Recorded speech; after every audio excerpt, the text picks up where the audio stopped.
नमस्कार। मेरा पूरा देश सुन रहा है।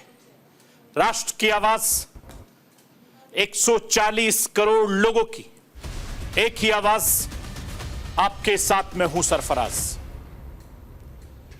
मैं सरफराज सैफी आपको बताना चाहता हूं, उत्तर प्रदेश में लोकसभा चुनाव के बाद भारतीय जनता पार्टी में अंदरूनी कलह बढ़ गई है। उत्तर प्रदेश में बीजेपी के खिलाफ प्रदर्शन को लेकर सियासी घमासान दिल्ली से लेकर लखनऊ तक पहुंच गया है, या यूं कहें लखनऊ से लेकर दिल्ली तक मचा हुआ है। उत्तर प्रदेश के deputy chief minister, Bharatiya Janata party के सीनियर नेता केशव प्रसाद मौर्य ने सरेआम सवाल खड़े किए हैं। केशव प्रसाद ने सोशल मीडिया एक्स पर ट्वीट कर बिना किसी के नाम लिए वार किया है। केशव प्रसाद मौर्य ने लिखा है कि संगठन सरकार से बड़ा है। इसके बाद भारतीय जनता पार्टी में राजनीतिक सरगर्मी तेज हो गई। उत्तर प्रदेश बीजेपी में खींचतान के बाद आलाकमान डैमेज कंट्रोल में जुट गया है। अब उत्तर प्रदेश बीजेपी में आत्मविश्वास बढ़ाने के लिए मंथन का दौर जारी है। आखिर कैसे, ये राष्ट्र की आवाज के जरिए आपको बताने, दिखाने, समझाने की कोशिश करूंगा। उत्तर प्रदेश में आगामी कुछ दिनों के बाद 10 विधानसभा सीटों पर उपचुनाव होने हैं। बीजेपी लोकसभा चुनाव की हार से उबरने के लिए इन सीटों पर मंथन कर रही है, हार पर मंथन कर रही है। उत्तर प्रदेश के मुख्यमंत्री योगी आदित्यनाथ की भी शाख दांव पर है, संगठन की शाख दांव पर है। Deputy chief minister Keshav Prasad Maurya के तीखे तेवर की वजह से योगी आदित्यनाथ के साथ उत्तर प्रदेश के सीनियर नेता भी निपटने में जुट गए। ऐसी खबरें आ रही हैं। सीएम योगी ने मोर्चा संभाल लिया है। योगी आदित्यनाथ इसके लिए क्या नीति अपना रहे हैं? भारतीय जनता पार्टी में घमासान पर लगातार समाजवादी पार्टी और कांग्रेस बीजेपी पर हमलावर है। समाजवादी पार्टी के सुप्रीमो अखिलेश यादव ने योगी सरकार को कटघरे में खड़ा किया है। आखिर कैसे, राष्ट्र की आवाज के जरिए यह भी बताने, दिखाने, समझाने की कोशिश करूंगा। उत्तर प्रदेश में भारतीय जनता पार्टी में जो बवाल मचा है, इन सब के बीच महाराष्ट्र में बीजेपी अलायंस की हार पर आरएसएस ने बड़ा खुलासा किया है। संघ की मराठी पत्रिका विवेक में भारतीय जनता पार्टी पर निशाना साधा। विवेक पत्रिका के जरिए इस मैगजीन में कहा गया है कि भारतीय जनता पार्टी अपने कार्यकर्ताओं को नजरअंदाज करती है। इससे पहले भी ऑर्गेनाइजर ने भी भारतीय जनता पार्टी को इस मसले पर नसीहत दी थी। बीजेपी आरएसएस में दूरियां आखिर क्यों बढ़ी हैं, कैसे मिटेंगी ये दूरियां, ये भी राष्ट्र की आवाज के जरिए आपको बताने, दिखाने, समझाने की कोशिश करूंगा। मैं अपने हिंदुस्तान के कोने कोने की आवाज को दिल्ली तक पहुंचाता हूं। दिल्ली की आवाज को देश दुनिया के कोने कोने तक पहुंचाता हूं। नेताओं की आवाज को मैं आम लोगों तक पहुंचाता हूं। आम लोगों की आवाज को मैं अपने देश के हुक्मरानों तक पहुंचाता हूं। आपकी आवाज से मिलती है मेरी आवाज और बन जाती है राष्ट्र की आवाज।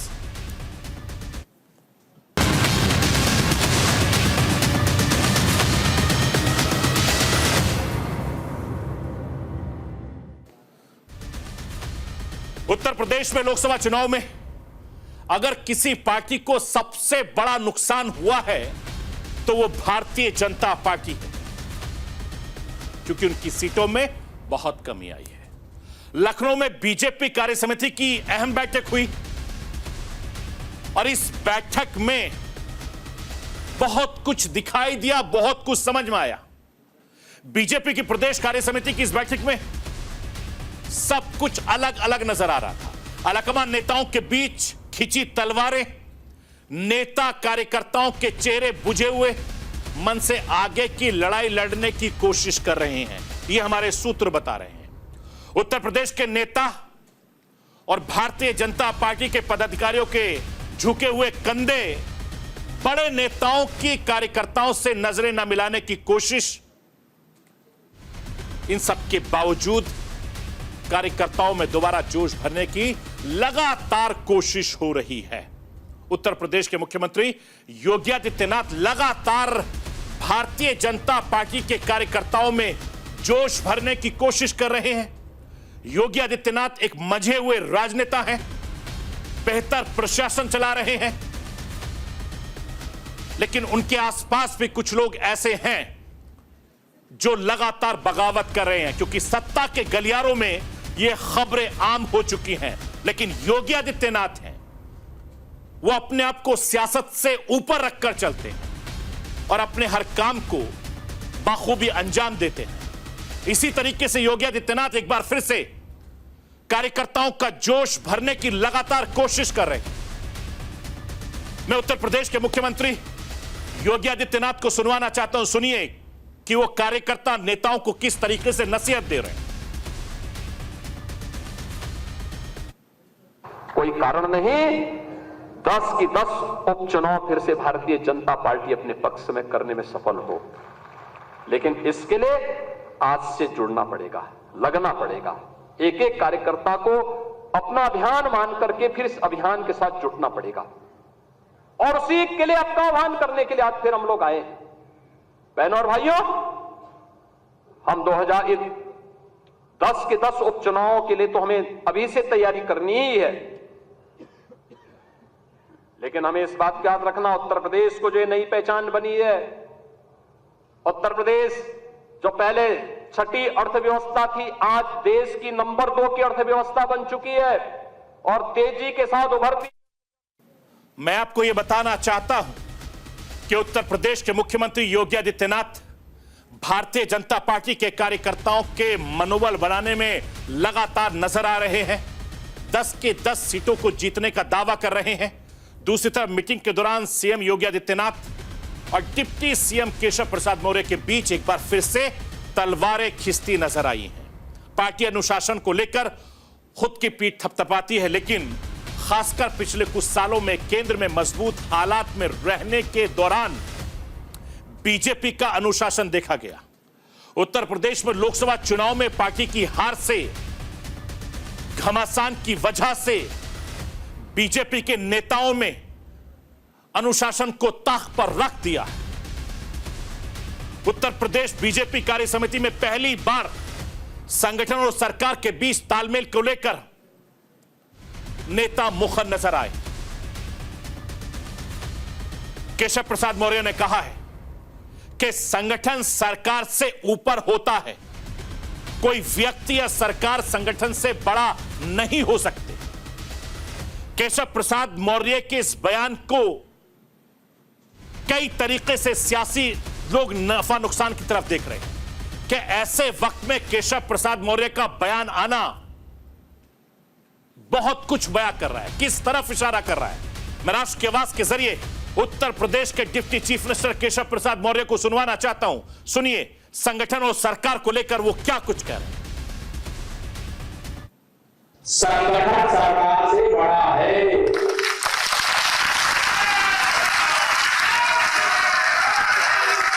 संगठन से बड़ा कोई नहीं होता है। संगठन सरकार से बड़ा है, बड़ा था, बड़ा रहेगा।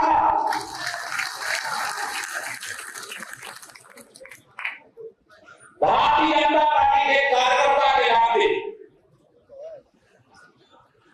यहां जितने भी मंत्री परिषद के सभा में वरिष्ठ साथी लोग भी बैठे, 7 कालिदास मार्ग का दरवाजा।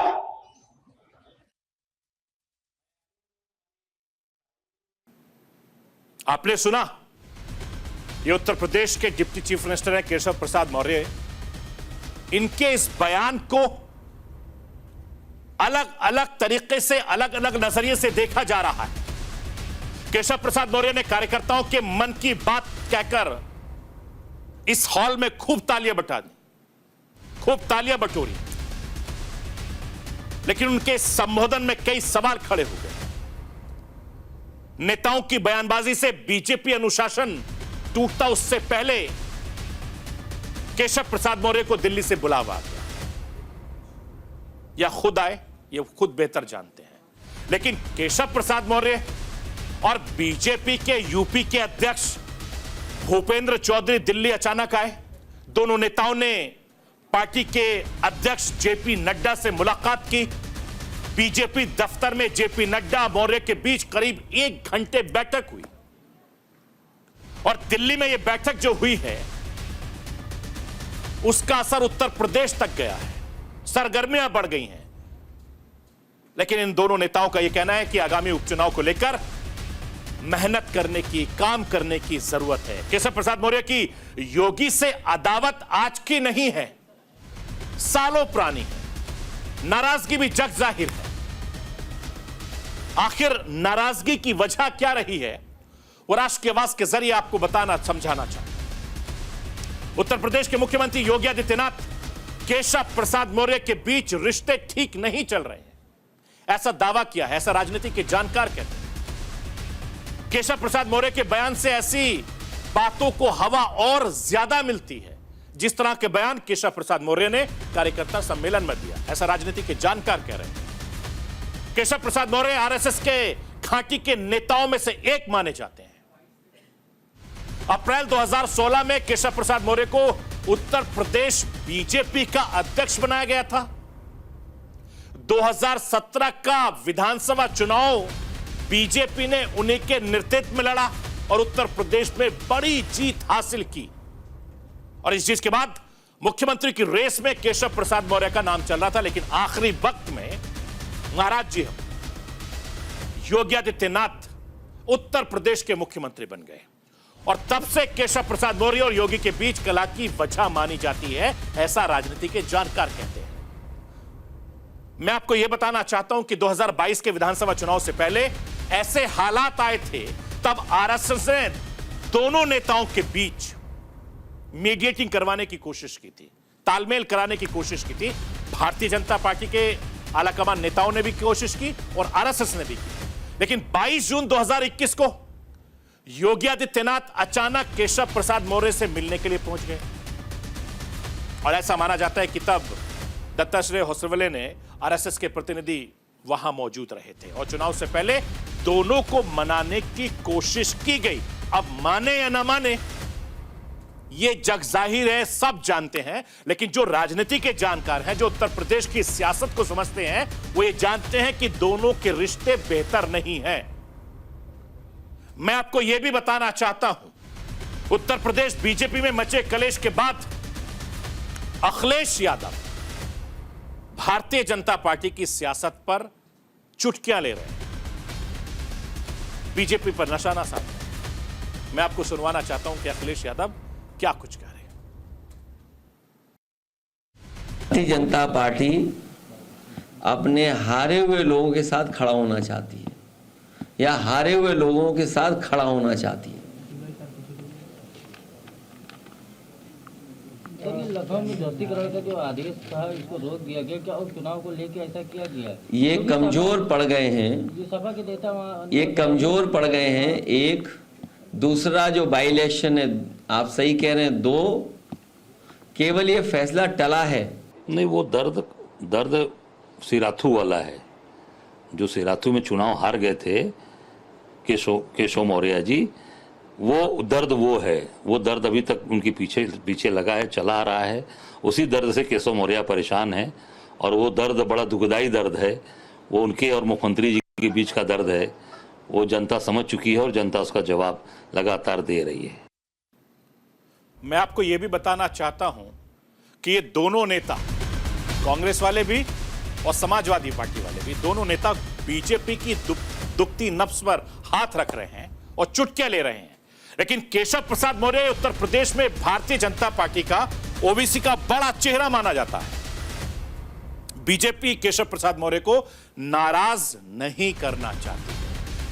उत्तर प्रदेश की राजनीति को समझने वाले ये बेहतर तरीके से जानते हैं कि केशव प्रसाद गृह मंत्री अमित शाह के बेहद करीबी माने जाते हैं और साल 2022 में सिराथू में हार के बावजूद केशव प्रसाद मौर्य को deputy chief minister Uttar Pradesh का बनाया गया था। अब नाराजगी के बाद यह दावा किया जा रहा है कि केशव प्रसाद मौर्य को संगठन में कुछ बड़ी जिम्मेदारी दी जा सकती है।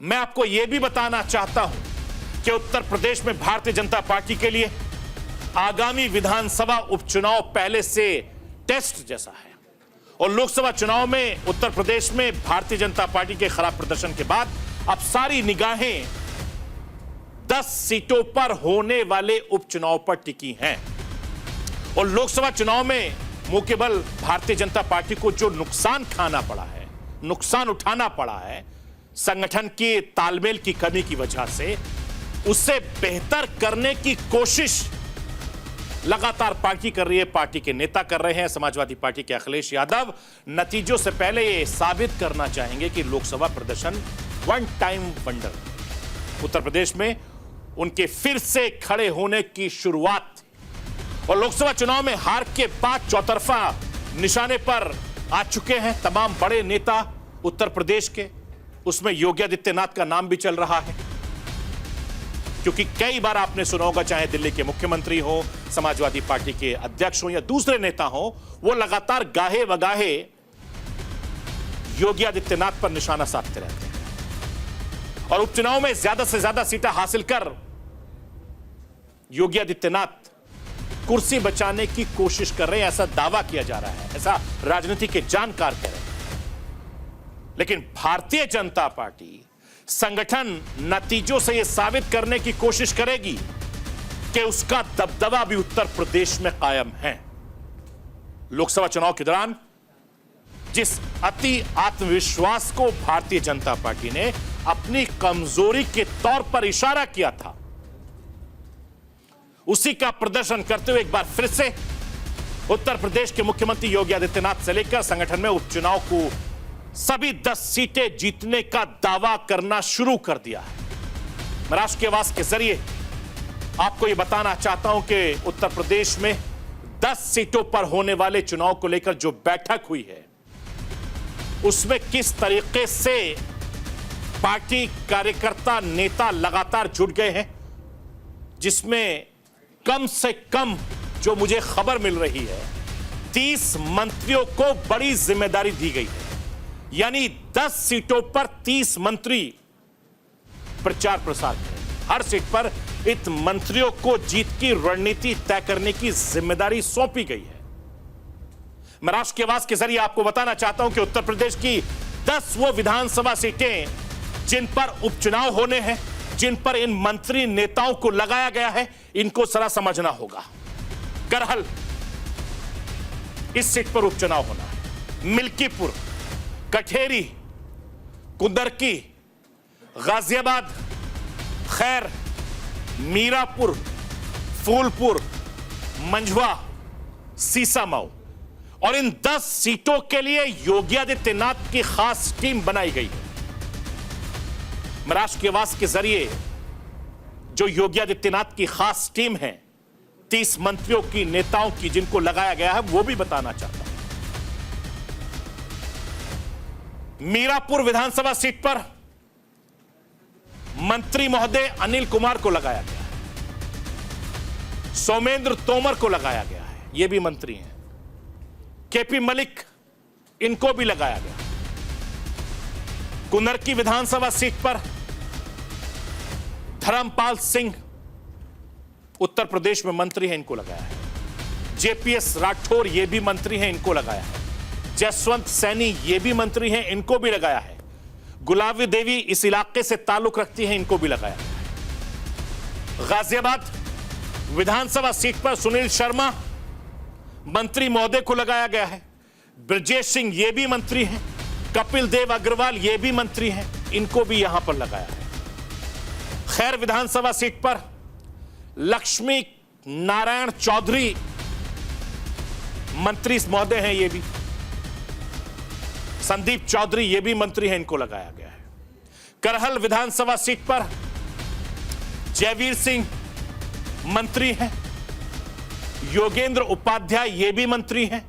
अजीत पाल सिंह ये भी मंत्री हैं, इनको भी लगाया गया। सीसामऊ विधानसभा सीट पर सुरेश खन्ना, नितिन अग्रवाल, इन दोनों मंत्रियों को लगाया गया है। फूलपुर विधानसभा सीट पर राकेश सचान मंत्री हैं, इनको लगाया गया है। दया शंकर सिंह ये भी मंत्री हैं, इनको भी लगाया गया है। मिल्कीपुर विधानसभा सीट पर सूर्य प्रताप शाही योगी आदित्यनाथ के बहुत करीब है, इनको जिम्मेदारी गई है। मयंकेश्वर सिंह ये भी मंत्री हैं, गिरीश यादव ये भी मंत्री हैं, सतीश शर्मा ये भी मंत्री हैं, इनको भी लगाया गया है। कटेरी पर जो विधानसभा सीट है जहां उपचुनाव होने हैं, वहां पर स्वतंत्र देव सिंह को लगाया है, ये भी योगी के बड़े खास है। संजय निषाद बयानों को लेकर सुनते हैं, वो भी मंत्री है, उनको भी लगाया है। दयाशंकर मिश्रा, उनको भी लगाया गया है। मंझुआ विधानसभा सीट पर अनिल राजभर ये भी मंत्री हैं। आशीष पटेल मंत्री हैं। जायसवाल, रविंद्र जायसवाल ये भी मंत्री हैं, इनको जिम्मेदारी दी गई है। रामकेश निषाद ये भी मंत्री हैं, इनको भी जिम्मेदारी दी गई है। यानी 10 विधानसभा उपचुनाव में जो सीटों पर चुनाव होने बाकी हैं, उन 10 की 10 सीटों पर योगी आदित्यनाथ ने अपने करीबियों को जिम्मेदारी दी है ताकि इन सीटों को जीता जा सके।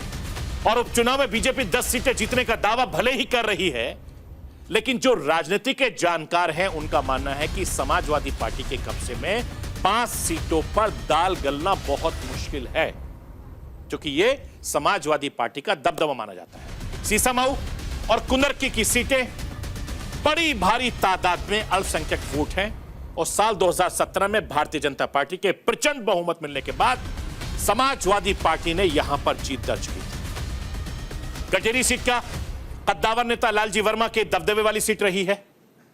मैं राष्ट्र की आवाज के जरिए 2024 के लोकसभा चुनाव में किस जाति ने उत्तर प्रदेश में किस पार्टी को कितने फीसदी वोट दिया है, वो राष्ट्र की आवाज के जरिए समझाना, बताना, दिखाना चाहता हूं।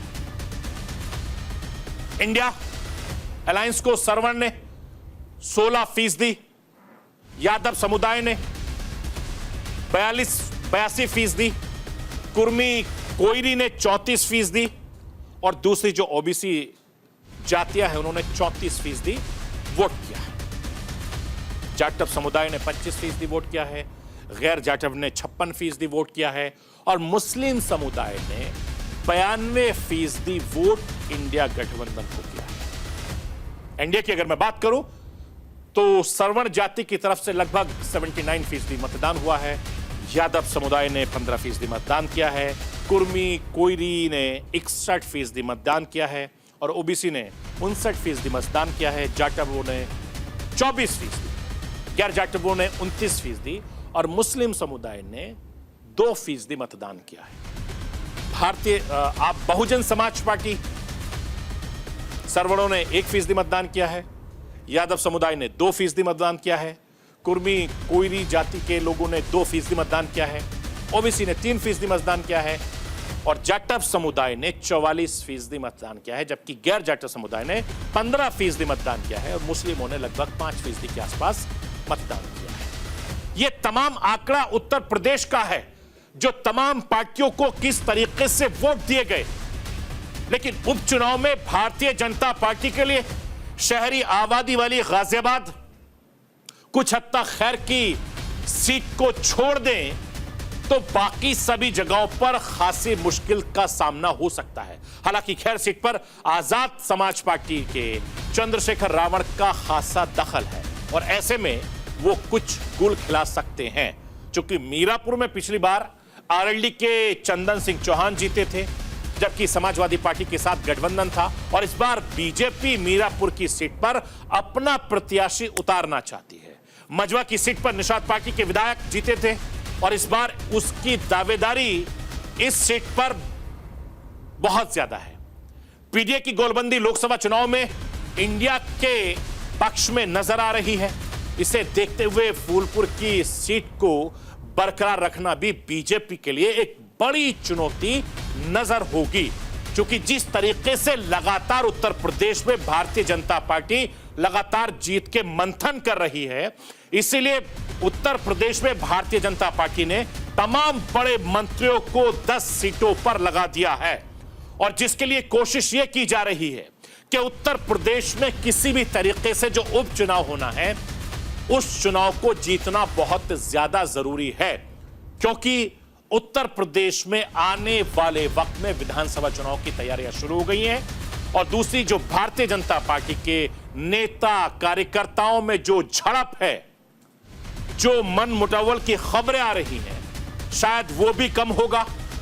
इसके अलावा जो मंथन का दौर चल रहा है लखनऊ से लेकर दिल्ली तक, आला कमान भी इस बात को लेकर बड़ा परेशान है और आने वाले वक्त में उपचुनाव के बाद उत्तर प्रदेश में कुछ बड़ा बदलाव हो सकता है, ऐसी खबरें भी आ रही हैं। आलाकमान इसलिए शांत है क्योंकि उपचुनाव एक बार निपट जाए उसके बाद उत्तर प्रदेश में भारतीय जनता पार्टी में जो कला की खबरें आ रही हैं, जो मनमुटावल की खबरें आ रही हैं, उसको बहुत तरीके से, बहुत सलीके से ठीक करने की जरूरत है क्योंकि उत्तर प्रदेश का विधानसभा चुनाव जो 2027 में होगा वो भारतीय जनता पार्टी के लिए बहुत ज्यादा अहम होगा। इसीलिए समाजवादी पार्टी से लेकर कांग्रेस और दूसरी पार्टी लगातार कोशिश करने में जुटी हुई है।